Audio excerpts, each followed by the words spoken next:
Go live on Instagram.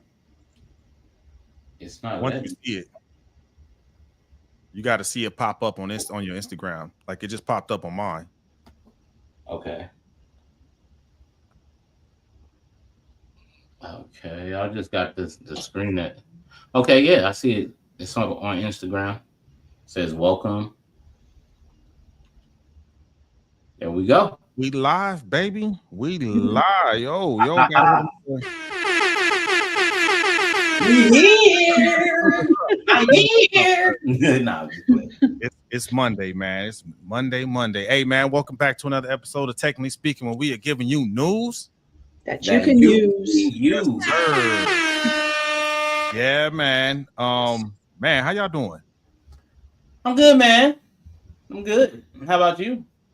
I'm getting better, man. Some of them veteran pains was getting me. I had to go to physical therapy earlier today, man. I'm still a little tight, so if I seem to be a little off today, it's because I'm hurting, man. But we're gonna push through it. Mm-hmm. Hey, we used to doing that, right, Bobby? We used to pushing through these pains, man. But pain is weakness leaving your body, so keep on pushing.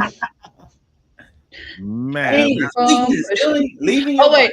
Maybe that's the Army thing. I don't know if the Air Force has those kind of things. You know what I mean? Well, that's a different thing for working out and getting fit. I'm talking these are injury pains, man.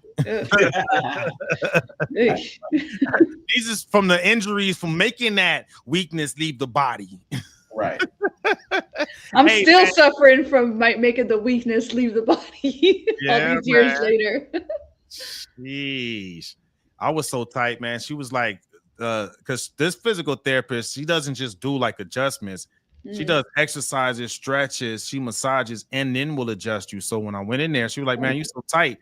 I'm gonna make you do some workouts. So she had me do just not like working out, like lifting nothing heavy, but like stretching everything out. Because those of us that work with computers, you know, you always like this. So it just locks up, man. So she had me doing these stretches and stuff.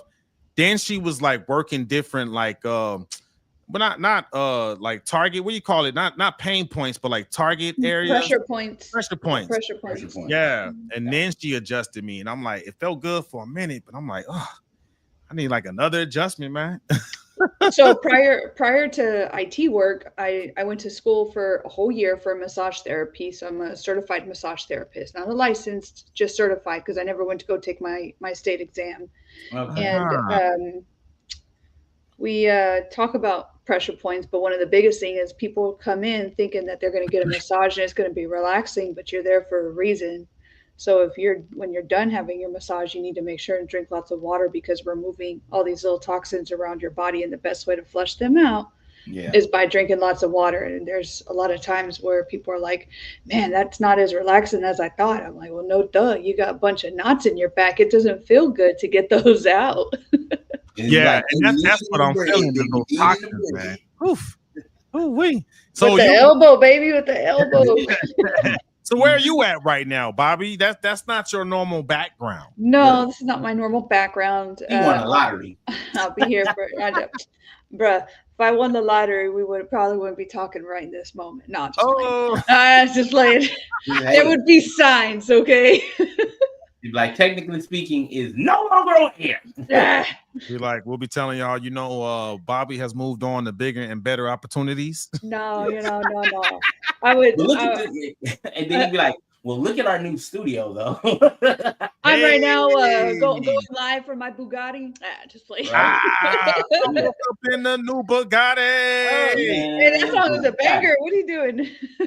Yeah. No, I'll be here for the next 2 weeks. I'm in right outside Baltimore, Maryland and stuff. So I'm up north on the East Coast right now. That's cold, right? It is. It is very cold here. When I was packing for it, I'm like, no shorts, no bathing suit, no. nothing but jackets and pants and long sleeve and my boots and. Man, you better get you some thermals. For real. I don't like the cold. Me neither. Me and the I'm cold. a shorts and chanclas type of person. My blood is thin. Yeah, you know? Man. I like cold seasons, not cold weather. If that makes sense. Yeah, that does make sense. You know what I'm saying? Yeah, because you know sometimes you got you some cold weather clothes, and you know you fresh in it, And if it never get cold enough, you just looking at it collect dust like like, can I fit that anymore? Can I wear that? You got a request, Bobby. This is from Creative Native. He said, get him some Ravens gear. Ravens. Bruh. He's a Dallas Cowboys fan. I was about to say, man, I don't know how I'm feeling about these Ravens. Don't tell them that in DC. Baltimore. Hey, you know what though? I'm gonna make the most of my trip here though. This coming weekend, I set aside some time and I booked a tour, go through like the Holocaust Museum. I'm gonna go to DC. I'm like 45 minutes away from Washington DC. I've never been, so I am thoroughly excited about that. Nice. Take some pictures, see the Lincoln Memorial, kind of walk through bits of history. I love history. I absolutely love history. I love history. So getting to kind of see, you know, some of that's exciting for me. Yeah. Some people are like, whatever. Creative Native just said that too. Get you some good crab, lobster, all that stuff. If you eat that, I don't know. No, I didn't eat that. No, but I saw that this was right here. I'm at a Hampton Inn, and right in the very front of it says something about this is the crab state or something like that. Something about Baltimore, Maryland, Baltimore. Yep. How was your weekend, Corey? My weekend was pretty chill, man. My kids are in my twins. They're in a program where they're with a nonprofit on Saturday, where they just go and get mentored too. They had some sports professional who works in like the medicine area came out and spoke to them. And I come to learn that my children are very critical. They're very critical. It was like these guys came to us. And it was like they were wrinkled clothes. They had that's why I didn't mention their name. They had Yeezy slides on that were dirty. I was like, and they were like the guest speaker of the program for that event. It was like, yeah, and it was really bad. I was like, oh wow. I'm ready for my kids to be very, very observant. No, they just set their expectations high for, you know, when you go and present yourself in front of a group of people. Yeah. I don't know. I'm gonna lean on the side right now with your kids. I get that. No, if you're talking to folks, you gotta be presentable. Exactly. If you're a guest speaker, don't come with wrinkled clothes, don't come with dirty shoes, don't come. You know what I'm saying? Just don't come. I mean, yeah. I gotta agree with you on that, man. You gotta dress for success, baby. Dress for success. That's true. And actually, today was my first day going back to the sales team, man. So like, I'm taking that to heart, man. Like, I can't. Everything gotta be on point. The shoes gotta be shined. Everything gotta be pressed. You know what I mean? Like, even I make sure that my collar on my dress shirts, I iron that separately. Like. Oh, you have to, man. You have to keep the lint roller on you. You know what I mean? You want to know the trick with the collar? Sometimes if you don't get it out, you gotta pop it. No. Hey, pop that collar. I've been popping my collar. Here's the thing: if you know how get your girls a flat iron comb, put them things on there for about a good probably 30 seconds. And go around the whole collar with it. That keeps it crispy. I see the logic. I never would have thought about that. That's that's drop a bomb for using your women's equipment to keep your clothes nice and crispy, man. I'm with low that. Heat. Low heat. All right. Don't be pushing that baby to 400. Okay. Let's not. Let's not do that. You gonna come out with a paper collar. It's about to burn all the way through. It's gonna be this ring just around the collar. The shirt is white, but his collar is brown. Oh man, that's funny, man. That's what's up, man. The kids enjoying that though. They are, man. They've been in the program for about, they've been in the program for 3 years, 2 years, 3 years. But so there's a fall program and then there's a summer program, right? Okay. So the fall program, the one that they're in, they're the ones who teach them about financial literacy, and it's all the Black and brown kids in Los Angeles communities. So they teach about financial. I just said it, but but also they financial responsibility. They teach you about stocks. They teach you about coding. They teach them all of that, and then they take them on field trips to colleges. Take them on field trips to amusement parks, to like national museums and things like that within Los Angeles, because Los Angeles got all kind of museums. You got the Getty, you have the Peterburg Museum, you have all of these, right? And so they do all that, and it's good because my kids get the educational, and then when they come back, I sit down and talk to them like, so what did you guys learn about? And my son, 12 years old, about to be 13, he's really into stocks now. So I'm like, okay. Yeah, you was talking about that. Yeah, that's what's up, man.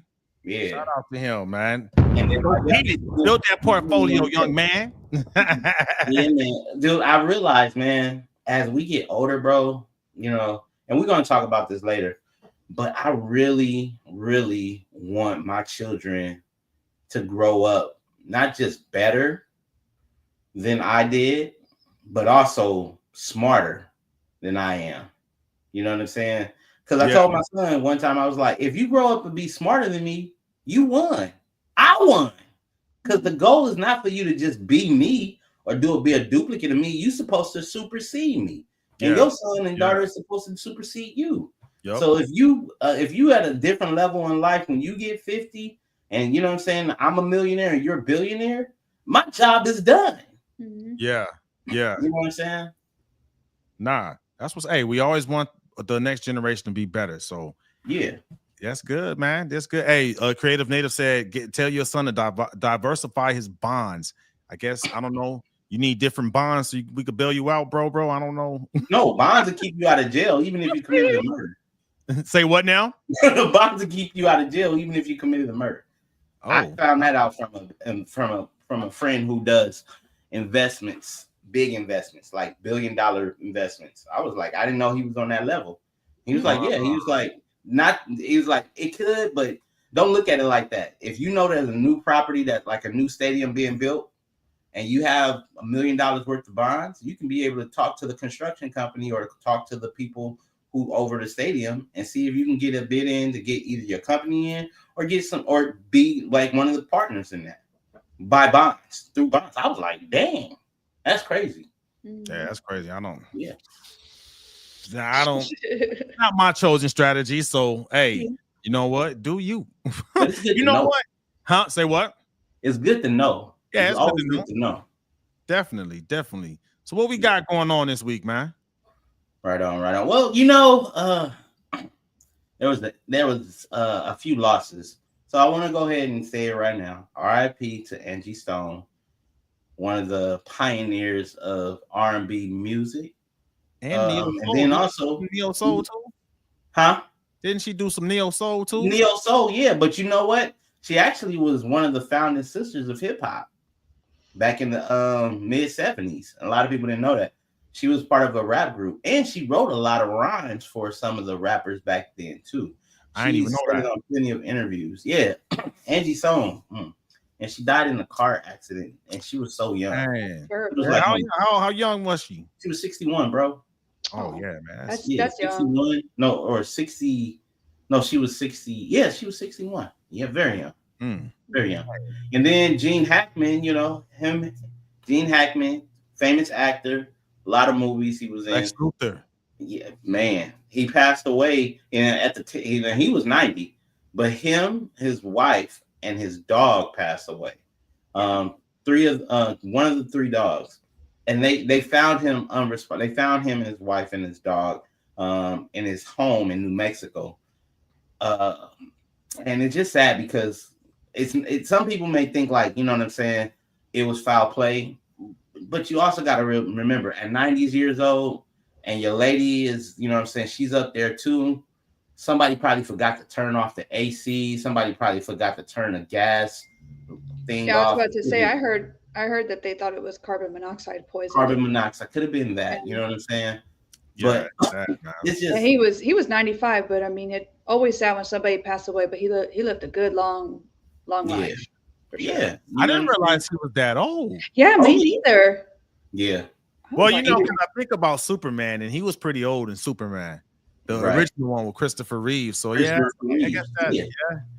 Man, well, rest in peace to them, man. Hey, shout out to y'all and thank y'all for y'all contributions, man. Exactly. Real. What else we got going on out there in the entertainment realm, man? All right, so people are familiar with the Joyce Reid report. Joy Reid report. Look, Joyce, I think I'm saying that right. Joyce Reid. So anyway, Joy Reid's report. She was one of the ladies that was online who and she was a sister and she kept it real. You know, she had no filter about how she felt about the people in the administration was been going on. And Rachel Maddow, she's part. I mean, she's all her staff as well at MSNBC are all just, they're not, I don't want to say losing their jobs. There's some changes being shifted up, right? There's some potato chips with the seasoned salt getting thrown in the bag and shaking around. And the one that don't taste good, they just getting out. And unfortunately, that's what happened. A lot of people over at MSNBC are losing their positions, their jobs. But we're in the era of creators.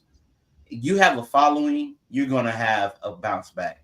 Don Lemon, the same situation happened with him a while back. Yeah. Now look at Don Lemon. He has over 500,000 followers on his programs and platforms, getting paid, monetized all his social medias, and he's still able to walk his dog in public and drop a cake. I saw that on Instagram. Yeah. Don't you drop that yellow cake? You dropped the cake, and I ain't talking about cake. Just talking about just regular old. What are we talking about now? You didn't drop it like it's hot. He just dropped. You gotta be careful when you're talking about cake. Yeah, you know what I'm saying. And moving up right along, I guess I'm gonna swing this back your way, G-Mo. Boom, the death of Skype. Well, you gotta set me up for the alley-oop though. You gotta what's going on with Skype, man? Well, Skype was one of the forefathers of this thing called Zoom, virtual reality, not virtual reality, but virtual meetings, right? I remember having a Skype account, and I remember that it was one of the things where you can be able to talk to businesses across the country, across the world. I never forget my first sit-in Skype meeting was with one of the owners of a very loved restaurant in Los Angeles called The Serving Spoon, and he was handling business with another a business colleague on the other side of the globe. And and I was like, wow, this is amazing. And unbeknownst to me, a couple of years later, we started having Skype on our phone. And then now we used to use the term, you know what I'm saying? You want to Skype in? Now do you want to Zoom in? These terms that we use turned from just, things we were saying, they became their own words. But unfortunately, for every beginning, there is an end. There's an end, man. So, Skype, we are going to miss you. What's your Skype, girl? Yo, I used to use that. So, what you saying is Skype is going away? Skype is going away. When can we expect Skype to be gone? I believe Skype is out the door right now. Actually, already. Let me go ahead and let me pull it up. Last time I even used Skype had to be like it's been a while. Ago. But I'll tell you your point, right? When us that were in the military, right, dude, that was like a godsend, man. Because now you can stay in touch with your family even when you overseas. So I remember, someone actually made like the theme song for Skype at the time. I don't know if you remember. I was in Korea at the time, man. Soulja Boy had made that song "Kiss Me Through the Phone." Yep, hey. I heard that last week. I was like, Soulja Boy should have bought it. Man, that song hit because I was literally kissing my baby girl through the phone because that's how I was able to stay in contact with my kids, man. So that song, that's a beautiful song, man. Like I feel like if Soulja Boy dug in and did more stuff like that, he could be a bit more relevant without the drama. But man, like, go ahead. Side note about Soulja Boy, man. I was just over on Melrose today. He got his own shop out there. That's what's up. That's what's Yeah, up. and it's right down the street from from Marathon Burgers. Shout out to the Hey, Marathon Burgers. shout out the Marathon Burger, but definitely, like, I wonder for everyone out there. Hey, I appreciate Skype, man. Like, thanks for Yeah. all the memories. It's that, man. That was the first of its kind. Dude, I had the Skype phone. Do y'all remember the Skype phone? They made a No, I do phone. not. It connected Wi-Fi. This before the cell phone started having Wi-Fi. You could buy a phone. It came with the Skype app on it. You connected to Wi-Fi and you could just Skype through the phone, man. That was good times, man. I remember having the app on my phone, downloading the app and using it. And they gave you like 50, like you had 50 credits. Each call was like 2 or 3 credits. Yeah, I remember that. I remember. Yeah. I used to pay the little monthly subscription. Hey, man. Well, moment of silence for Skype, man. You know what I'm saying? All right, now was good. So what we all right, moment's over. We zoom in. What we got? Because we got too many options, right? We got Zoom. We got Facebook Messenger. We got StreamYard. We got StreamYard. By the way, if you need, to use StreamYard, we got a link in the description below, man. Go ahead and click that, man. But before you click that, make sure you like, comment, and subscribe, and share this feed because those people. Yes. I mean, and then you got Apple Messenger, you got the Google Meet, you got so many Signal, WhatsApp, Instagram, like I mean they all sprung from an idea that came from Skype. Yeah, no, 100%. And then Microsoft bought them, right? And now they kind of use that technology for Teams. So they kind of had redundant technology. Shout out to Doge. You gotta say it all. Doge, Department of Government Efficiency. You gotta be efficient. Shout out to Microsoft for having that technology, and shout out to just the way we communicate now. You know what I mean? Like you said, Skype started all of this. Yep. So yeah, man, that's the world we live in, man. Speaking of technology, right? Yeah. Speaking of technology, you like talking about it. We've been talking about it. TikTok. The question is the US gonna buy TikTok? What y'all think, man? Well, I think it's in the works. Might be in the works. You know what tomorrow is, right? What's tomorrow? Tariff Tuesday. Tariff Tuesday. Tomorrow is Tariff Tuesday. What in the world? There's a name for it. It wasn't until I realized it. I was like, we gonna have tariffs Tuesday. On the Tuesday. No Taco Tuesday, Tariff Tuesday. What about Tariff Taco Tuesday? That means the price is gonna be high as hell. Yeah, so I'm wondering with TikTok being a Chinese company and then the double tax on the tariffs on there, that could be something interesting. I know that Mr. Beast was in the running for buying TikTok, him and his team. And they said an investment that he can make, which could possibly net him $3 billion, but it didn't say what investment it was in. I wouldn't be surprised if Mr. Beast gathers TikTok, but he will lose a lot of sponsorship due to the fact that Mr. Beast got very, very popular off of YouTube. Well, yeah. I don't know if he's in the running. Maybe he'll partner with the U.S. because the story comes from Money Talks News. So, the White House last week, they launched the Federal Sovereign Wealth Fund. And the White House reported that they could use that fund to potentially buy TikTok. So that's that. I don't know if I remember the talks of Mr. Beast being in the running for that, but it's looking like good old Uncle Sam. Not Samuel L. Jackson. Not Uncle Sam L. Jackson. But America. I love the way you said that. Do y'all know what? Not being condescending. Do you know what tariffs are, or why they're used, or why they're being imposed? Let's stick a pin in that. Let's focus on this. There's a few things going on that right there, right? So that's something. First, to my knowledge, first of its kind, what we're doing with that Federal Sovereign Wealth Fund. So and there may be a tie-in with the tariffs to that fund, to help pay, certain things that we want here. Finance funds for infrastructure, manufacturing, medical research. So there maybe be a tie-in to where, hey, maybe some of the money we get from tariffs may go into that fund.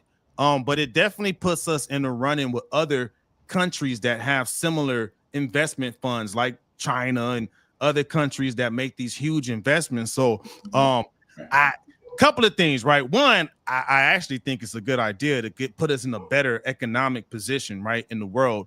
And two, it's just crazy to think about a country might be buying a social media platform. What's that gonna look like, yo? It's gonna look empty. I'm gonna keep it a 100. If the country owns the platform, right? Then you do one thing wrong. Because real talk, think about it. Let me tell you something. I'm gonna pick your brain. Pick your brain. If you ever watch the news and a criminal get caught, what's the first picture they put up there? Probably a video feed that they saw somewhere. Or no, their social media profile. Boom. Yeah, they be on their face. They're like, we got this picture off of Facebook. The guy is like this. Yeah. Good point. Anything about that. So imagine you get a social media that's already have the highest active users on there, right? TikTok has the high. As of 2025, they have the highest active users on the platform. Yeah. I used to, I don't want to say crap on TikTok, but I think TikTok really annoyed me. But I think it's because all the younger generations doing all sorts of stupid stuff and TikTok challenges. Those really I don't know. I'm just like, y'all could be doing something better with your time, but here you are doing stupid stuff. Anyways, let me get to my point. During the campaigning part of last year, and a lot of real stuff came out on TikTok that the media never covered. We were seeing, newscasts from people who were like, I'm here right now. The news is telling you this, but I want you to see this is what's happening. And people began to believe what they saw versus what they were hearing. And I think that, I know a lot of people in Trump's cabinet mentioned that too. They believe that he won the election because of what TikTok had. They had people posting real stuff that the media didn't want to talk about. And that also aligns with the prediction Corey said. I got to go back to it. When Corey said, when we first started this thing, he was like, yo, the candidate that backs TikTok will probably win that race. And damn it, that's exactly what happened. Which is crazy because Trump wasn't always on the side of TikTok. He was the one who started. He started it back in 2016. The one in the ban. The ban it. Yeah. Yep. But, so it's gonna be crazy the way that pans out. But we still in our tech bag, man. So there's some other stuff going on with tech. What's going on with Apple, Bobby? Yeah, let me tell you what's going on with Apple right now. So staying on topic with technically speaking, here we are to give you news you can use. Just some things to know. Apple CEO Tim Cook sat down with Trump last week, and they had talked about bringing jobs back to America and building our own economy here. That means stop giving money to other countries and put that back into the American economy where it belongs. Tim Cook agreed. They are going to be building a server facility in Houston, just one of the places in Houston, 250,000 square foot facility that's going to bring thousands of jobs. They're going to be doing silicon engineering, and they're going to have a place to host the servers for Apple Intelligence. And in doing so, that's going to bring thousands of jobs. They're spanning over 6 states. I know Iowa, Michigan, California, and Texas were one of the 4 states. I think North Carolina too, where they're going to be bringing jobs. And so this is going to create at least 20,000 jobs over the next 4 years. So be prepared. Apple may be coming to your area. Let's get the type of skills that are going to pay the bills. If you're not sure and you're looking at what that can be like in the area of Houston, hey, build up your profile on the IT, get some certs put in there and stuff, and put your name in the hat to get over at Apple. You know what I mean? One of the things right off of the Apple website too, they had mentioned that the company Apple, I think, is the second or third highest paying in U.S. tax dollars, highest paying companies here in the U.S. Last year alone, 2024, they paid $75 billion in taxes. That's a lot. That's a lot of money. Run that by me again. They paid 75 billion with a B, billion dollars in taxes. But their company is worth $2.1 trillion.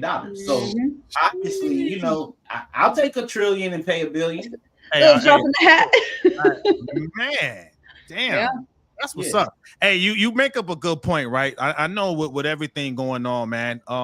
You know, a lot of people are finding themselves unemployed, but there's opportunities coming, right? So I know there's lots of resources. We talked about that last week. Maybe you might need to get reskilled, but hey, man, get reskilled to a skill to pay them bills. You might get the jobs are coming, at least in the tech world. But I'm looking at that too, because my new venture is real estate, right? So I'm looking at anywhere they build any of these data centers, they're gonna need the teams working on all that stuff, from the people building the infrastructure, maintaining the infrastructure, your data scientists, your tech support, your cybersecurity, AI engineers, your regular engineers, your what did I say? Everything, the whole spectrum, AC technicians, right? Because you got to cool all that stuff. Your bio people, because they got to make sure they come out there and assess the land and all that stuff. So it's a whole ecosystem that goes around stuff like that, right? So there's definitely jobs, real estate. You know, if that's your bag, get out there. I know, because I'm looking at a couple of counties surrounding Houston right now myself. So I'm like, ooh. Yeah, Apple said that they were going to spend more than $500 billion in the U.S. over the next 4 years. They're going to be expanding facilities in Michigan, Texas, California, Arizona, Nevada, Iowa, Oregon, North Carolina, and Washington State. The plans include a new factory in Texas, doubling the U.S. Advanced Manufacturing Fund, a manufacturing academy, and accelerated investments in AI and silicone engineering. That's big money. Speaking of silicone engineering, actually the news broke today. Trump made another announcement with the CEO of the Taiwan Silicone Manufacturing Company. They announced that they're about to build actual factories here in the States, mostly in Arizona. So that's another area. Hey, you must be reading the timeline, because Valentino Lopez said Taiwan is coming in with $100 billion in investments by TSMC in its Arizona-based semiconductor chips manufacturing operation. Estimated 20,000 new jobs is in Arizona. See, I think we know who Mr. Valentino Lopez is, right? Hey, shout out to you, man. I don't know who that is, but much love. Thanks. He knows. Yeah. Oh, I know Valentine. Okay. Yes, you do. It took me a minute. Yep. No, thank you, honey, for joining the stream and getting us some news that we can use straight out of Taiwan, building up the economy of the United States, just here to make it great again. He said, "Tell Miss Lopez hi for me." He said hi. Yeah. Well, he said that, and she was on a roll, and I was like, let me not stop her. You know what I'm saying? But I kind of figured, I was like, Lopez. I think I know who this. That's what's up. I was like, is it Valentino? Okay, that's this opportunity is coming, man. I know a couple of years ago, people were giving up on tech because there were a lot of layoffs in tech. Remember that? But tech is back, baby. It's coming back, and that's our origin. I just want y'all to read between the lines in that. Go ahead. What is it? Apple Intelligence. What's the acronym for Apple Intelligence? AI. There you go. Oh, you. These jobs are coming, right? They are. So you need to be prepared. I'm talking to the people on the stream. Be prepared. Get you an AI certification in something, because these jobs are coming and you're gonna need those things. Yeah. So we're giving you the news that you can use, because AI is the plug and data is the new what? Drug. Boom. Yep. Nah, it's for real. And if not you, right? Like me, I'm too old, man. I'm not getting reskilled into that. But your kids, your grandkids, your cousin and them, all that. You better learn that AI, boy. Guide them in the right direction, man. They take them off that phone if they not using some type of AI learning program, man. Like my whole thing. these kids, man. Get these kids Did ready. you build it? Get it off. Get off of it. If you ain't build it, you can't play with it. You know what other job I didn't even mention? Developers. It's gonna be a lot of developer work, a lot of cloud work, cloud engineers, I was gonna say cloud engineers, cybersecurity. None of that stuff will ever go away. They're gonna need hands-on people physically watching to make sure nothing's being hacked. Yeah. They're not gonna be. You know what other field too? Just regular physical security. Yeah. They're gonna need that too. They gotta protect the facilities. Yep, they are. So no, they're not gonna need those. They're not gonna need those. They're gonna need it. I need, because when you hear me out. You talking to someone who just came off a cybersecurity role at a building. You will always need that requirement for the physical security. You will always need the guard because of requirements, especially if you have someone say like let's say Apple with a data center and maybe they got a contract with the government. It's gonna be a requirement to have someone there physically protecting that stuff. So that ain't going nowhere. No. There's gonna be someone there, but it's not gonna be a human. Nah. If those Tesla bots that were created, they're not leisure. 2.0 Tesla bots are.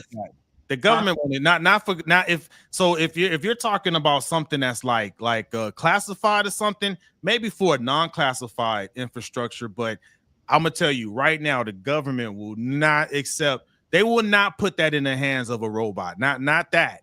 I'm gonna agree with you. I'm gonna agree with you on that.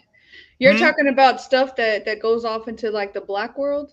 No, they're gonna have physical eyes on it. People gotta sign inventories and do on-site data logs and audit logs constantly. So you don't think those bots that Elon Musk created will not be able to handle that type of skill set? No, not even remote. We won't risk it. Nah, certain things like once you get into different classifications, I think that's a liability. That's too much of a liability. Yeah, because there's too much liability right there, man. We ain't there yet, Corey. We're not there yet. We're not there yet. Efficiency. Wait, what? I'm just thinking about Department of Government Efficiency. No, I hear that, but I mean, I hear that too.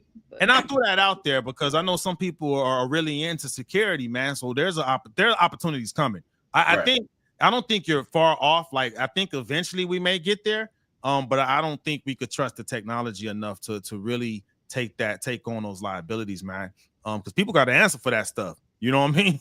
How's a robot going to answer if it glitches and something severe happens and there's a data breach, there's a hack, there's a spillage, and a robot's not going to account for that. You know what I mean? A robot can't be held liable for what happens, whereas a human could. Good point.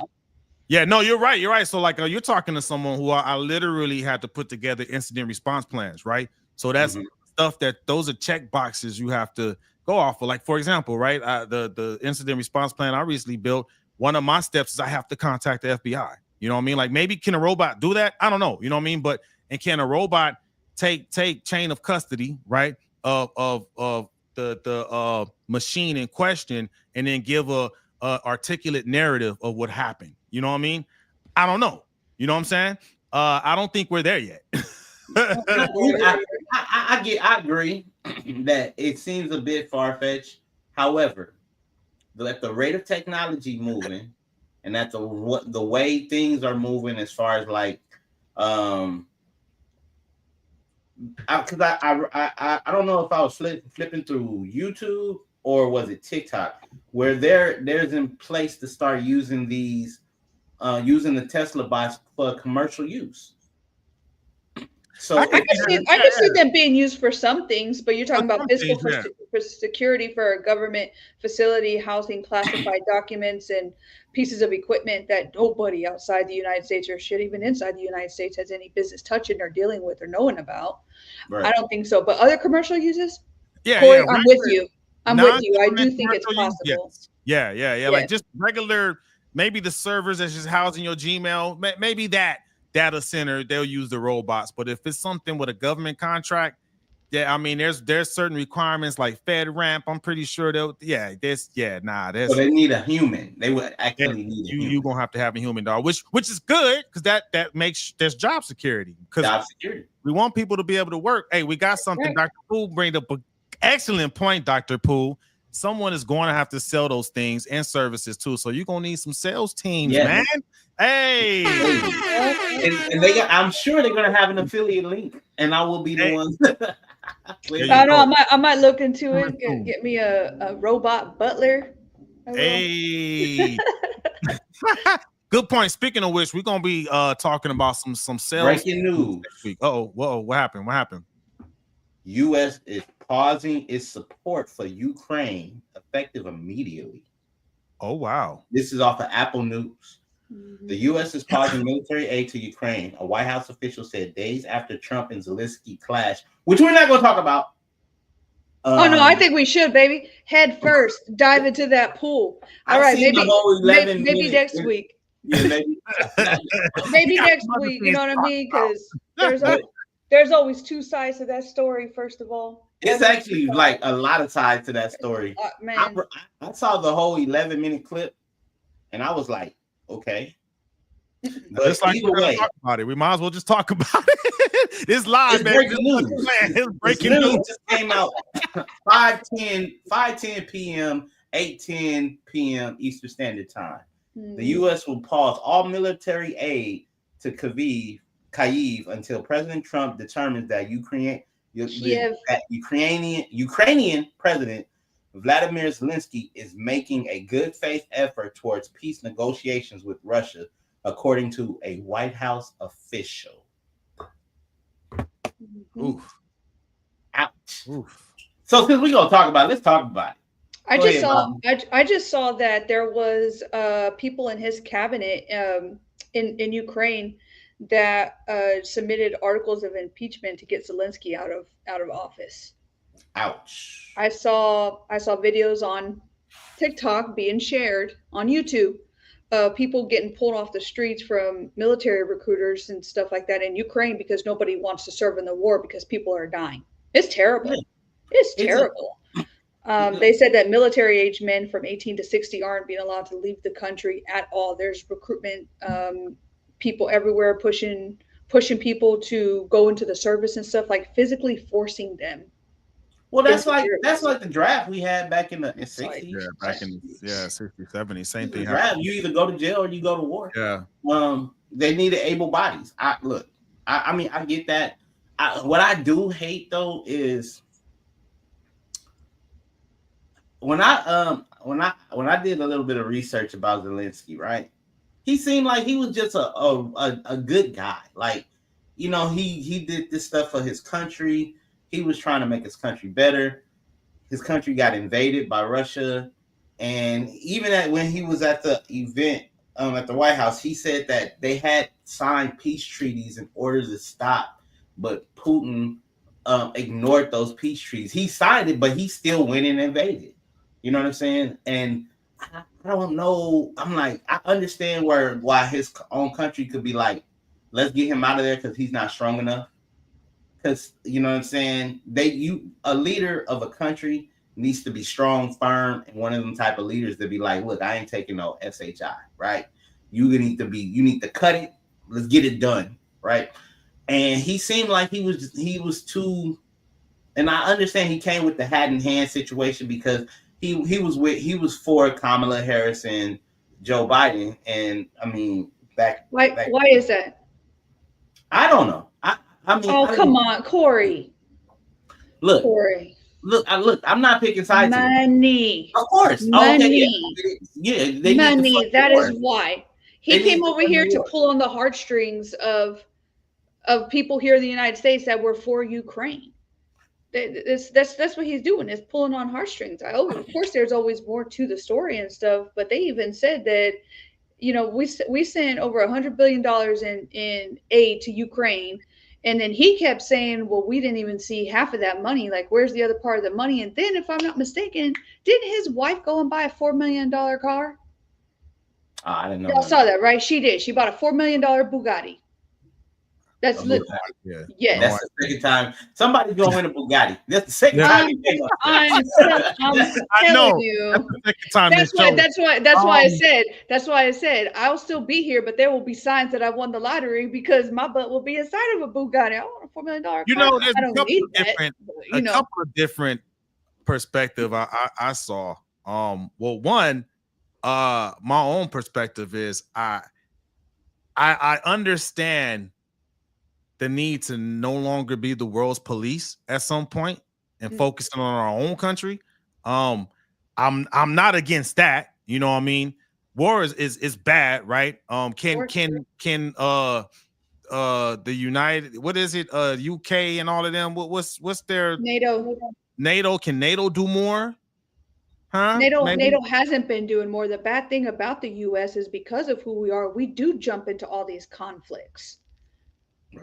Right? We can share the wealth. We can share the wealth. I'm just saying we can't share the wealth. We share the wealth and responsibility. And responsibility, baby. Like, I mean, step up. Like, I see that. I think what made America so powerful in the eyes of other countries was the fact that when we did step in, we did make an impact.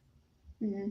I know. I feel that. I feel that. However, the one complaint we get the most is how much of a deficit we're in. That stuff costs money. So when we help them make an impact, we go on more of a deficit. So I understand that point of I want to help you, but I don't want to cut my leg off to help you. You know what I mean? Like, if it's all about Department of Government Efficiency. Those funds have to come from somewhere. The U.S. taxpayers, we should not be paying. We should not be paying for that. For none of it. Now, on the other side of the coin, right? I'm gonna play Angel's advocate. Yeah, that's fine. Go ahead. If I like that. If I mean this is reminiscent of when we found out Russia was in Cuba. You know what I mean? And the fear was if they make it to South America, here comes communism, right? And I do understand the need to stop communism. We don't want that spreading and getting closer to us, basically, right? So it's a seesaw, right? Like, on one hand, I get it. We don't want more deficit, right? Funding someone else's war. But at the same time, we don't want communists getting closer to our doorstep because that is a thing. You know what I mean? It's I don't know what the right answer is, Sway. I don't know. And I'm gonna hit you with a curveball, right? So, let me throw this curveball at you real quick, right? So we've had conversations of reparations, you know, for the descendants of slaves. So on one hand, you say you can't pay the reparations to the descendants of slaves, but I'm seeing $380 billion going to help someone else fight their war. Yeah, I want my reparations, for sure. So here's the question that I have is, right? Since we're going there, if Putin is not respecting the paperwork that he signed, right? And our president, you know what I'm saying, he said it in that meeting. He was like, he didn't like them, but he likes me. So he be like, look, can we stop killing them? Can you stop killing them? So we can stop funding them. And then we can go ahead and just end it like that. Because he said it would be over. He said that, you know what I'm saying, I can make it stop. Mm-hmm. Why do you think that interaction, and let's all actively, you know, converse about this. Why is that interaction? Why was it being televised? Oh, I know. They wanted okay. Media. Because Trump doesn't have to let anybody in there. They can have peace talks without any cameras being in there. But I believe it was a strategy that he's using. I believe that, you know, Trump and the administration, JD Vance saw it coming from a mile away, and he was there to stop it in his tracks. It's kind of funny because JD really took over the conversation, and Trump's just there kind of nodding his head, shaking, you know, with what JD was saying. But I think that this administration, they've really been focusing on transparency, wanting to there not be any secrets. So the American people, if they have questions, they could see this is what was being said. You don't have to read off of somebody else's notes. You can hear it for yourself and see it for yourself. Right. That's a good thing. But I mean, I'm not I agree. Transparency is key. You want to be able to just get it from the horse's mouth. You don't want to be able to feed somebody else. Because remember the game we played with as a kid, telephone? When somebody at this end tells you something, and when you get all the way to the last end, it's like, oh, completely different. Booger. Like, Booger. Johnny was supposed to pick up a book. So that's a good analogy, Corey. Yeah. That is a really good analogy. So I get that. Transparency is key. Feed it to them right when it's fresh. Mm-hmm. Yeah. No, we got some feedback from Dr. Poole too. He said the guy has already been in UK. He went there on Sunday, and almost all the UK NATO nations support him and are going to be doing a lot more for Ukraine. I saw that too, and maybe that was part of the plan. To show that transparency, to kind of force NATO to step up. Step up. Yeah. So what's going to happen? What's going to happen is if Ukraine is allowed to come into the North Atlantic Treaty Organization, which is NATO, come into this group of nations, Trump had him write up, and they agreed to a deal about $250 billion worth of rare mineral rights, which gives the U.S. access to be able to go into Ukraine, set up shop, mine those minerals. Because I was like, wait a second, there's got to be something else going on with this. Well, what's going to happen is if we end up doing that, Russia cannot make a move into Ukraine if the U.S. is there, because then we are going to see it as an act of war, and this will mark the reason for another war starting, but not with the U.S., not with Ukraine and Russia, this time with the U.S. and Russia. So there's reason for it. I feel like Trump was trying to make that deal with him, because if there's U.S. presence there, Russia can't come. Let me ask you a question. No choice. Do you think Russia? Real quick, we got more feedback from the community. Dr. Poole also said the Ukrainian leader should have just said he's worried that when Trump leaves office, it's going to go back to normal, i.e., Russia is going to go back to just trying to take over, basically, which is a valid fear. And then Creative Native said the U.S., we can't be the only one fronting the bill, which is what's been happening. Right. Yeah. We've been fronting the bill, but nobody else is. So I'm just curious. Well, I think I forgot my statement after what Creative Native said, because you're right. We can't. I mean, America can't be the only one fronting the bill. But what I was going to say is, if Russia, will he respect that? I mean, that's what you were saying. Yeah, will Putin respect that if we have, if America set up shop in Ukraine? So one of Trump's biggest pieces of his campaign was peace through strength. His strength is going to be Americans in there. So it's letting Putin know, because I don't think Putin would have even entered Ukraine if Trump had been in office during that time. Okay. Trump's a F around and find out kind of president. He's not going to sit back. He's not going to sit back and just let people do their thing. He's going to come in and quietly let you know he's about to mess your world up if you continue moving in this direction. And that's how you have strength, is peace through strength. There's got to be a little bit of fear, though, in order to initiate respect from other countries. It's a process. Let's be real. To answer your question, if he doesn't, hey man, let's settle all our affairs, man, because we're looking at a nuclear war at that point. Just, I mean. So with that being said, right? I'm saying in that scenario, if we had Americans there, right, and they came in over as an act of war, man, nuclear, it's going down, pimping. Like he said, settle all affairs. Hey, all you gotta say is get on the Elon Musk to Mars. For real. That is so crazy. I can't believe Elon is still talking about going to Mars and stuff. Let me tell you why. Okay, I'm gonna give you the game. I'm gonna give you the game, and it's only because I seen it in parts, right? Mm-hmm. And you guys just gave me the piece. I can't believe I'm gonna say this live on all these social media networks. All right. America's going to do an agreement with Ukraine to be over there in minerals, right? Mm-hmm. The mining and everything. That's going to last longer than Trump's term. When Trump's out of office, Putin's still going to be in power. He's going to invade because his buddy is no longer in there. I believe Putin respects Trump, not so much America. Boom. That goes into play. then the sitting president has to respond. Whoever that sitting president be, whether it's J.D. Vance or the next American president, right? So if Trump does a good job and he lines up the next candidate for presidency, and we begin to see the different types of moves, because this is going to be Trump's last term. So there's no talk of what's going to happen after these 4 years because Trump isn't going to be the president anymore. We're going to see what happens to see who he lines up and who's going to kind of, I don't want to say fall in line, but who's going to see if are you on the MAGA train? Are you here to keep America great again? You know what I mean? Those whole what do they call them? What you're Little saying. slogans. So, yeah, like afterwards. So I think it depends on who he lines up to see if right. So let's look at it like this though, because let's look at it. People, here. Okay, let me get to the point so I won't go sideways.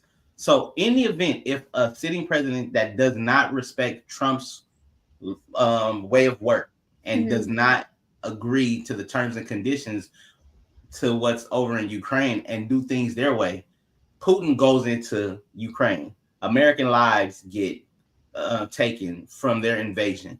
That's the World War III. You see what I'm saying? Trump said it. You don't know what you're talking about, Zelensky. You don't know, because obviously Trump is the type of person who don't show all the cards. He said it. You don't have any cards. I have all the cards. And part of his cards is being putting America in Ukraine.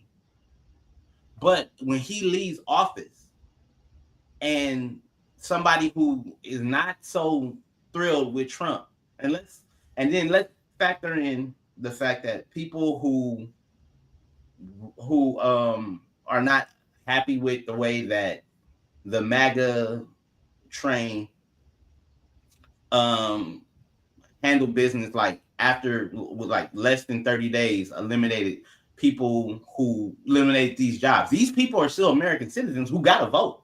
So when they vote 4 years from now, they're like, oh no, I can't trust the Republican Party because they said they're going to do one thing, but I lost my job 4 years ago. So people voted with their money, with their dollars. I'm not thinking, and see, this is how I'm looking at it. I'm like, okay, so I'm gonna just go to this party because of the fact that they the ones who they said they were going to do this. Let's give them a shot. Because this party said they were going to do this, but they didn't tell me that they were going to fire me too. You feel me?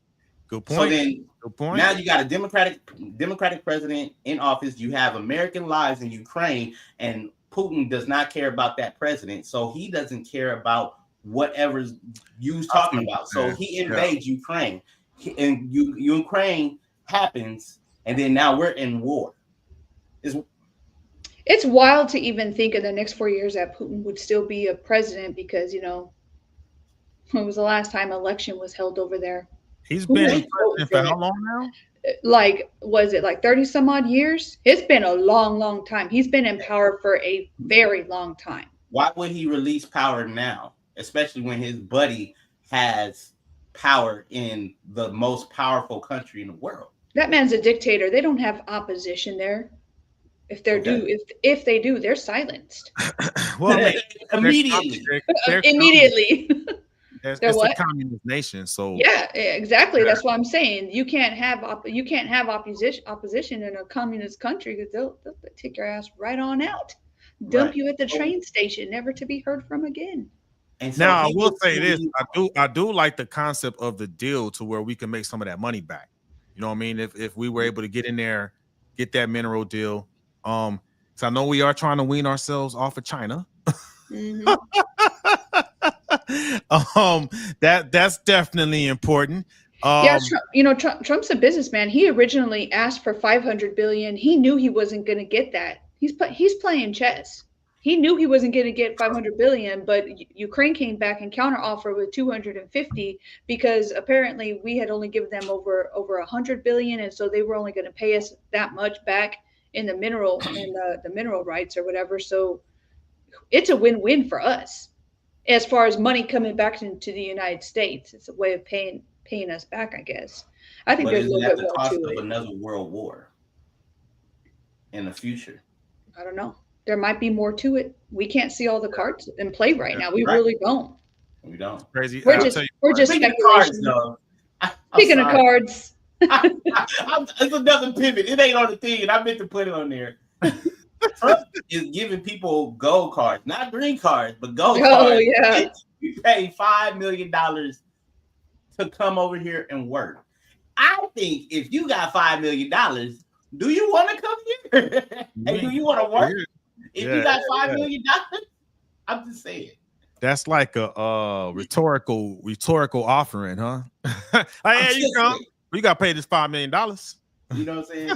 Now, if I won the, you know what I'm saying, the Spanish lottery, and boom, it's $70 million. Okay, I'll go ahead and take 14 of my family members, and we up because we out. Mm-hmm. However, I can see that. You see what I'm saying? Yeah. But you also have to work. It's not. You got to be a working citizen now. Yeah. If I got that type of money, I'm not going over here to work.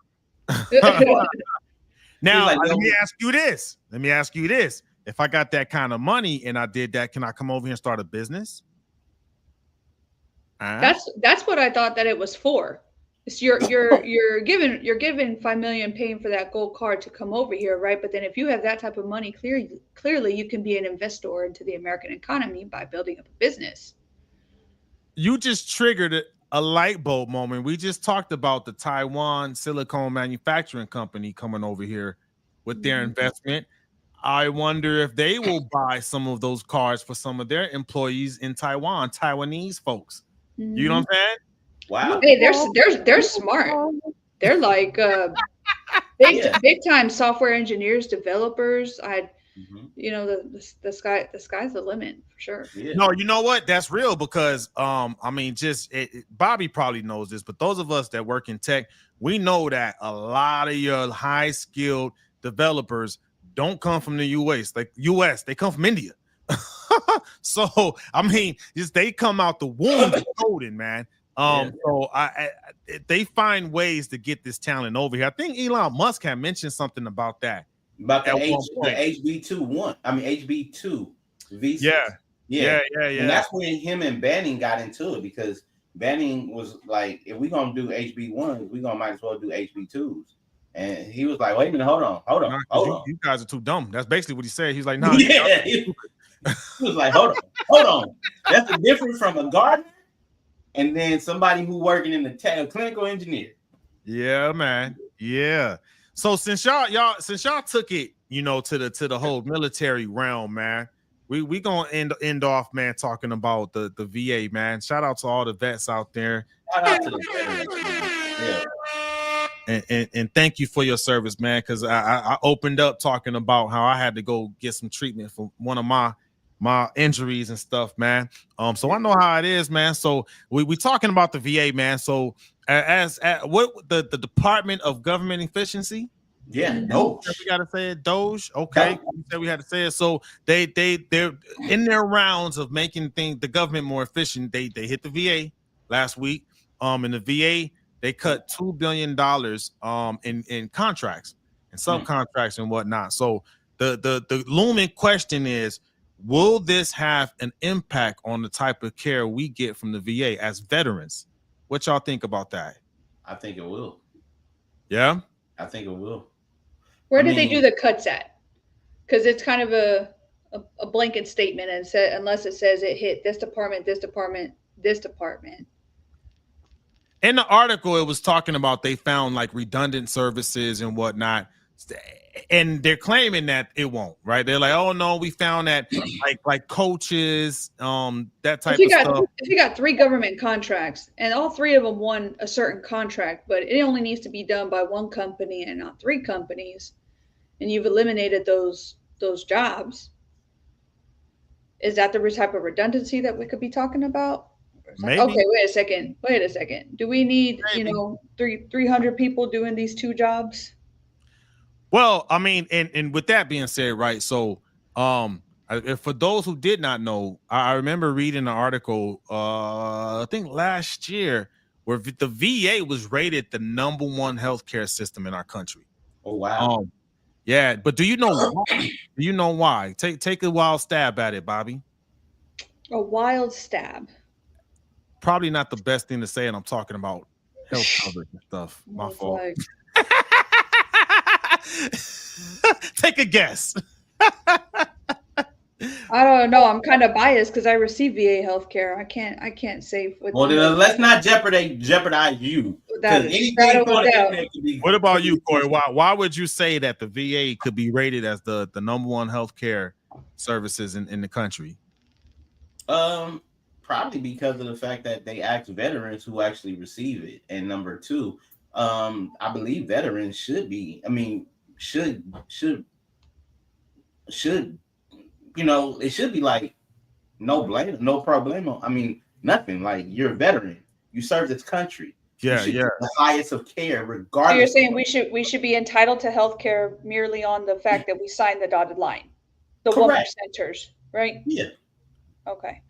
What's the Yeah. answer, G? So you're not far off. You're not far off. So all of that, yes, and the fact that the VA healthcare system is not a profit-driven industry, where private sector hospitals are. So like the VA isn't worried about making a profit. They're just worried about taking care of their Take veterans. care of your veterans. Yeah, yeah. Right. So when I read that, I was like, damn, I never thought about that. Wow. So and I will say this, man, they've been taking care of me, man. I've been getting pretty good service. I was scared on my way out because I heard some of the horror stories. I did too, which took me so long to file for my disability because I was like, I don't want to wait 9 months to see a provider. No, I'd rather just pay out of pocket and owe a doctor and get seen immediately. I've never had no issue with the VA. I know it's not like that now. I know it's not like that It's not now. now. So I mean, I've heard the stories. I tell people, it's not our grandparents' VA, right? Yes, they had issues in the past, but they've been under so much scrutiny, man, and went through so many changes.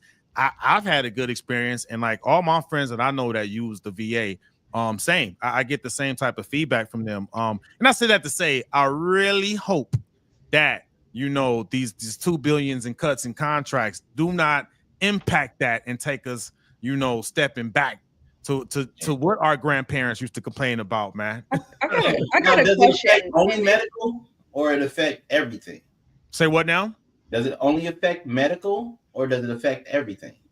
It was kind of vague. I mean, they were kind of vague as far as like the actual specific contracts that got cut.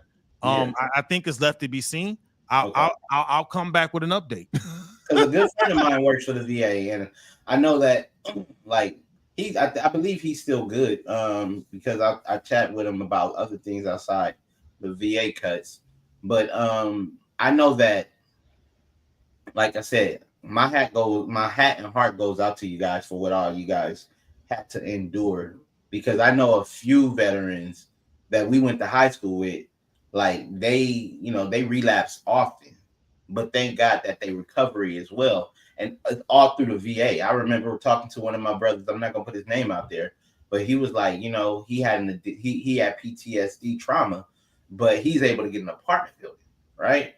Yeah, and sometimes he wouldn't stay in it because of his PTSD. He'll roam the streets of LA. However, you know what I'm saying, he'll get treatment, and instead of them kicking him out, they'll find a way to get him back into a place where he can actually go back and live on his own. You know what I'm saying? And I respect that. It's a lot that goes in. That's why I'm like, where did the cuts happen? Are they not going to take care of their veterans anymore? You know what I'm saying? Are they not going to allow them to get jobs? Are they not going to be able to do programs like that? Don't go away. And I think I know who you're talking about. So I actually been talking. I check in on him from time to time, man. We talk on Facebook, man. That's another thing. Let's look out for each other, man. Check in on each other. You said that the VA is not for profit, right? Correct. So hear me out.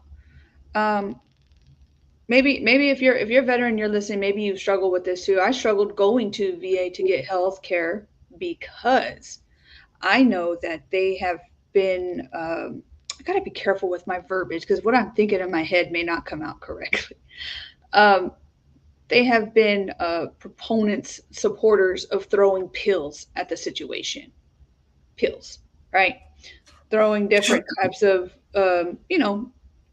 drugs at the problem. And I know that there are people who've become addicted to some of the things. And so my concern is like the money has to be going somewhere to these pharmaceutical companies in order for these drugs to be prescribed to veterans with PTSD, with traumatic brain injuries, severe episodes, anxiety, depression, things that their life will never be the same again. So if they're not for profit, which I'm not going to disagree with you on it, maybe they're not, but somebody's getting money somewhere still. No, I hear that. I mean, there's always two sides to the coin. I mean, the government just in general is not nonprofit, except for when we get this federal sovereign wealth fund. So yeah, That'll be interesting. That'll be interesting. So I mean, the U.S. government, federal government, is a nonprofit organization as a whole, anyway, right? Mhm. You're I would say I would probably take what you said up a notch and say that's just the whole medical industry, right?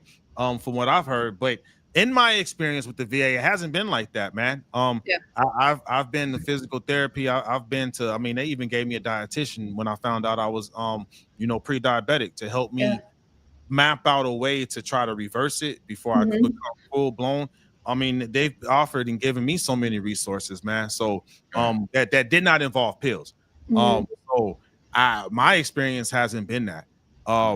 So it's like I said, they take good care of me. Matter of fact, my prescriptions, I get a text message when they're about to renew. It says, Yep. "Do you want to accept?" I say, "Yep," and they Yep. send them things in the mail, baby. Let's go. Come on now. 4 days later, it's in my mailbox. Nice. That's So, right. but I think the PTSD thing, man. I just think it's one of those things that we're still like so much to learn when you're dealing with the mind. Yeah. As smart as we are with AI, man, AI still can't touch how intricate the human mind is. You know what I mean? Yeah. I think that might have something to do with it, but we'll see, man. But we'll see. I hope it doesn't really impact the care, man. What else did we have? You know what? Let's talk about one more thing before we jump off, man. Okay. One more thing. So one thing we had that we brought up was what's the difference between microparenting and micromanaging your kids? Y'all Okay. chime in on IG too. I picked this topic because of the fact that I find myself hovering over my kids, and hovering is a exaggeration. No, it's not. We hover. Yeah, but more metaphorically, right? Like it's like I'm not really letting them fail, because failing is just a step to success, right? Yep. Mhm. And it's like I noticed that the other day, and up until here recently, like I was thinking like I'm micromanaging my kids. I'm like, don't do this, don't do that. And I'm like, you know what? When I was their age, I was catching a bus to the grocery, not to the mall, to the Galleria Mall, shopping on my own at 12. You know what I'm saying? I was able to make sure that I got home at a decent hour. They didn't. I mean, I'm scared to let them get on the bus. You know what I'm saying? The fact that I'm scared to let them walk home from school, just because of the fact that I think that I haven't prepped them enough to do so. Mhm. You know what I'm saying? It was a different, I honestly, real talk, social media allotted us a lot of information to have now, so we can see what neighborhood has pedophiles, what neighborhood this and that. They had them back then, but we just didn't have the We information. didn't know. Yeah. You know what I'm saying? Yeah, we probably shouldn't have done half the things I did growing up. Looking back now, I've been like, dang, I would have whooped Right. my You know what I'm butt saying? if I found out they did some stuff, Yeah, and I don't, and Lord knows, I do not want my children doing any of the stuff I did at 12. You know what I'm saying? but I think the fact is, I don't know. At first, I was like, am I micromanaging them? Like, but then my wife had to check me. She's like, no, your kids know how to get up in the morning, ask for breakfast when they want it, right? They ask for a snack when they want it, right? Mhm. So they have the wherewithal to do for themselves. It's just selective. And I was like, So then now I'm at the point where I let my son go ahead and take the trash cans out by himself. At first, I used to go out there and have him do it with me, right? Mhm. Yeah. Um, Yeah. and then like I mean like Take your trash can to the curb or to the side of the house? What do you mean? To the curb. To the curb. To the curb. Okay. All right. Yeah. But I still had that fear of what if they don't do it right? Or let me go back after them and check. And I didn't have that when I was growing up. I was outside. I would take the trash outside and then talk to my homeboys for like 10 minutes. You know what I'm saying? We was outside. We was really outside. Hey, till the street lights came on. Yeah. But then I even realized when I was 14 and 15, there was sometimes I was outside, street lights was on. Yeah. My mom couldn't call me because why? We didn't have no phone. We didn't have that. You know what I'm saying?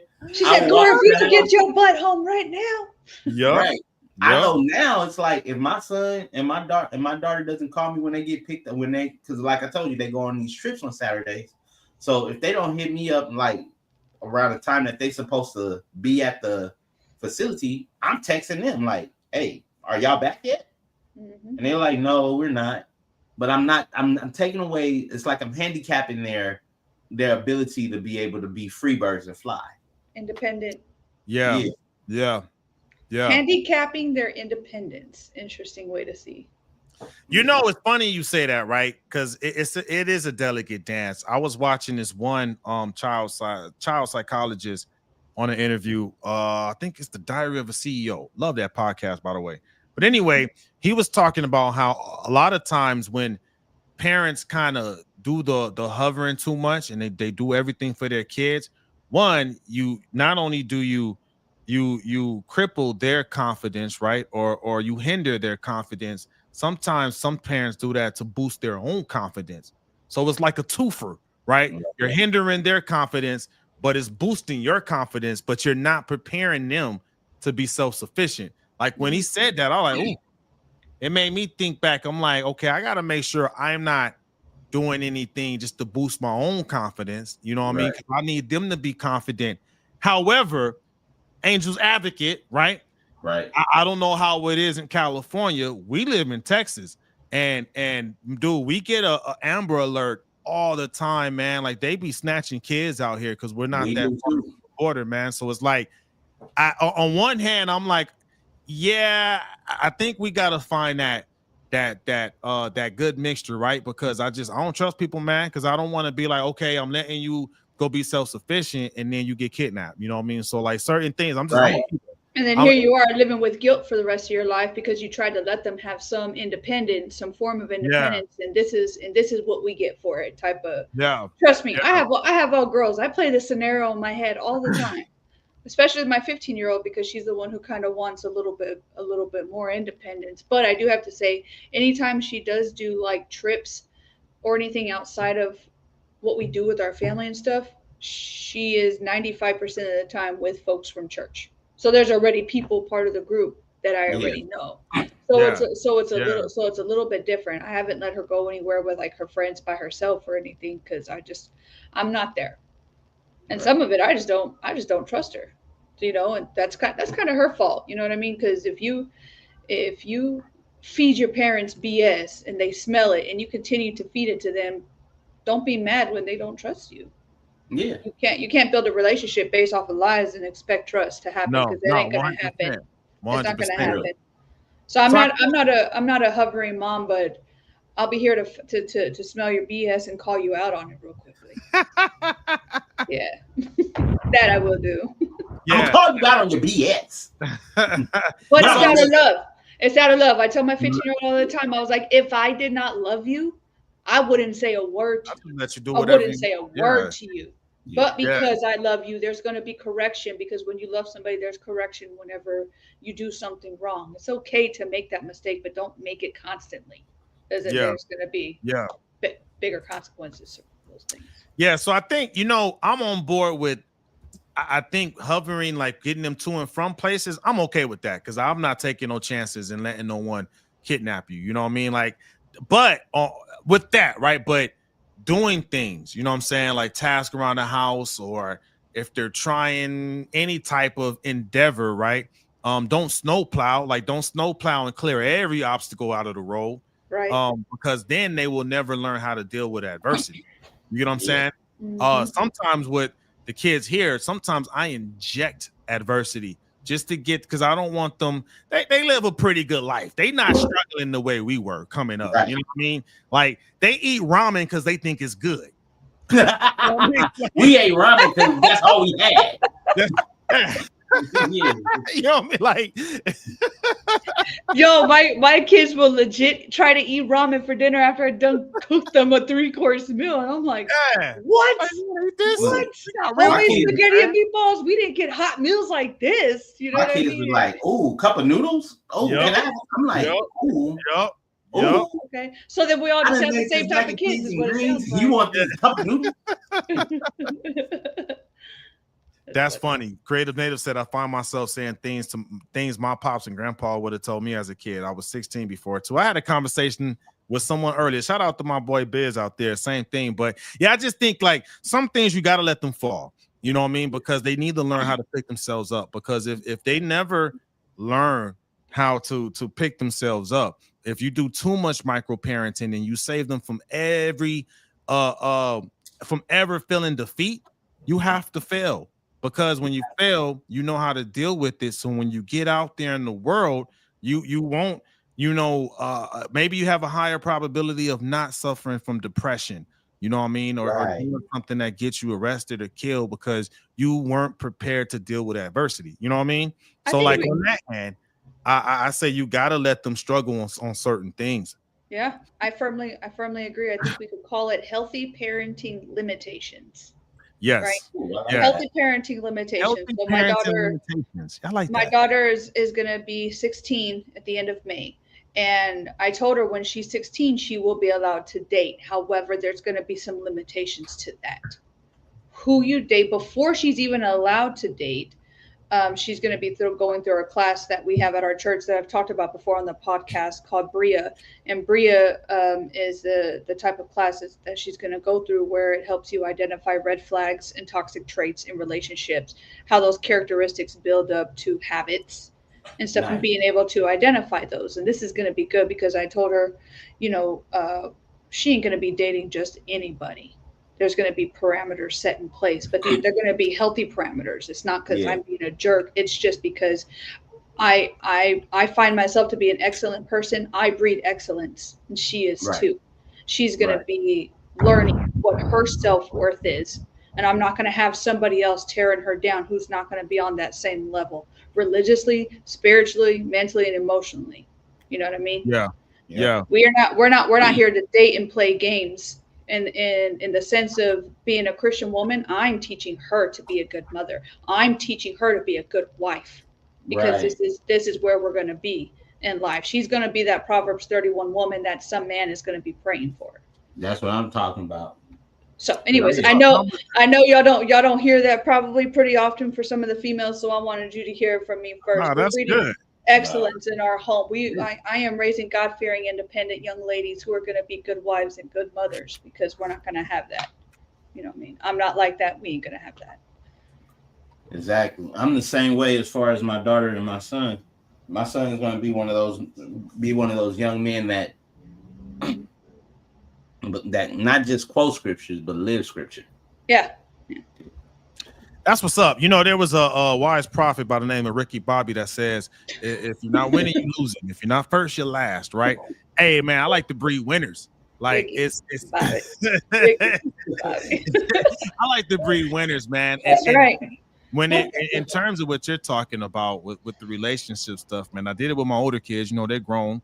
And I have younger kids that I'm mentoring as much as they will let me. And my spiel to them is, what scenario will put you in a winning situation? You know what I mean? Like, because what's going to help you win? Do you want to win? I guess actually you got to step back. Do you want to win? Do you want to be a winner? Because sometimes not everybody wants to be a winner. You know what I mean? And what I'm learning is you can't force people to be winners. Yep. You do your best, right? You give Ain't them that the truth? And you know the reason why people don't want to win? Why is that? Afraid of the responsibility that comes along with winning. And accountability. The accountability that comes along with it too. Yeah, a lot of accountability. You know what? I would say that's the number one thing I want to teach the children around me, man, is that accountability. Dude, Like there's so much lack of accountability out there. But don't anyway, say something and do something different. No, Let's be 100%. doers of the word. You know what I mean? So. 100%. My I would say the thing when it comes to the dating thing, I always tell the kids like just learn to love you first, right? Because that's just through my journey that's what I learned is, do you love you?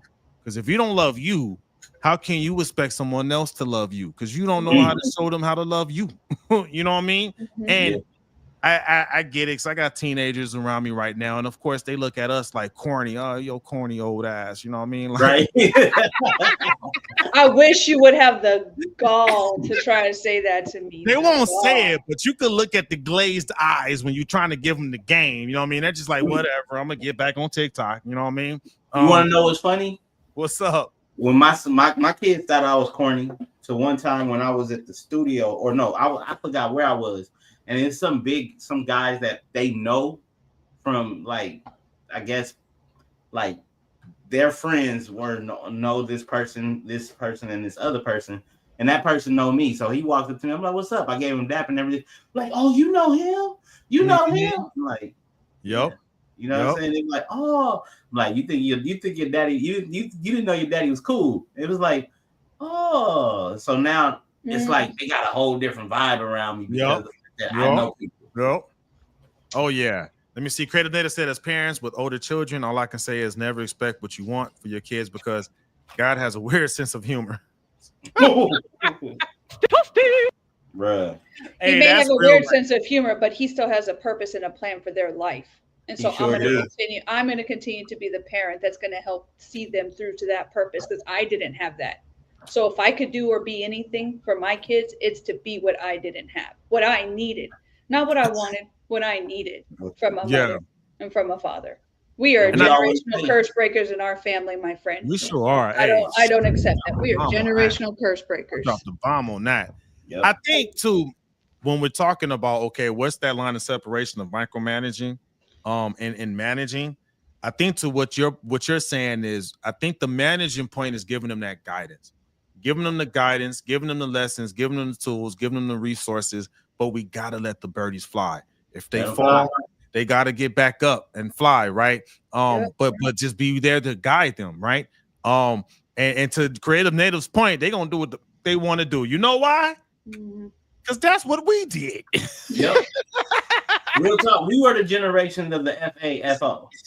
We were the generation of that. That's what we'd be like, it's hot. It's hot. How hot is it? Wasn't that hot? Let me check one more time. One more time. Okay, wait a minute. Maybe if I touch it again, it won't be as hot as it was. Try with my left hand. But I think that's the managing piece. And also too, the manager giving that guidance, and then I'm okay with her. I'm being with them to get to work and whatever, school and whatnot, because I'm not taking that chance, man. I'm just not taking that chance. Yeah. But I think the micromanaging comes in when you don't let them fail. You know what I'm saying? And because you're too afraid of their feelings of being hurt. This whole everybody gets a trophy thing. Nah, man, you need to not get a trophy because you Maybe you will take accountability and practice whatever it is, right? And get better. Yeah. Get better. Don't be mad because somebody over here is succeeding in something, but that's because they worked for it. You stood back and watched it. Don't be mad. Nope. Trust me, I have that conversation with my daughter all the time. Don't be a spectator, be a participator. There you go. For real. Thank you, Corey. Say that again. I like that. Don't be a spectator, be the participator. Okay. I like that. I got the line, bro. I got it. Hey, Creative Native said, I love Bobby's energy. Be prepared. Hey, I like it. That's what's up. I think that's a good place to wrap this one up, man. Don't be a spectator, be the participator. And you know what? I would even say be the congratulator, because you know what? When you willing to lift someone else up, hey, that karma comes around, baby. Come on now. Yep. Those soul will bear fruit. There you go. Hey, another good episode, y'all, man. This was a good one. Hey, tell you what, this is the first time in the history of Technically Speaking where we were covering some breaking news. That was some real ish right there. That came in like right away. So we need to get this up quick. Yo, man, real quick, Corey. Dr. Poole said, hey, participate by putting your damn face back on the screen. Yeah. No, so what happened was my battery died on my camera. That was a good one, Dr. Poole. There you go, Dr. Poole. There you go. There you go. I got to blur the background because y'all ain't going to like what you see. It's all good. We got the end anyway. Man, I got a whole hotel room over here behind me. Over here looking at a fridge and a microwave and my pills in the back.